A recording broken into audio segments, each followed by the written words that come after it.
सारे गिफ्ट सिंधी सारे ने सारा एक ही चलान लगा 950 रुपये का बिक रहा है।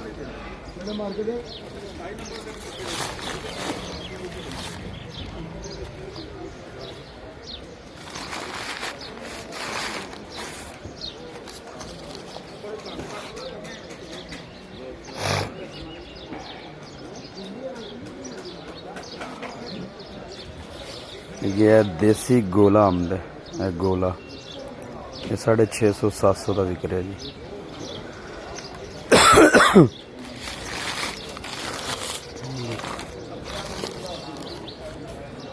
देसी गोला अम्ब आखदे ने, है देसी है।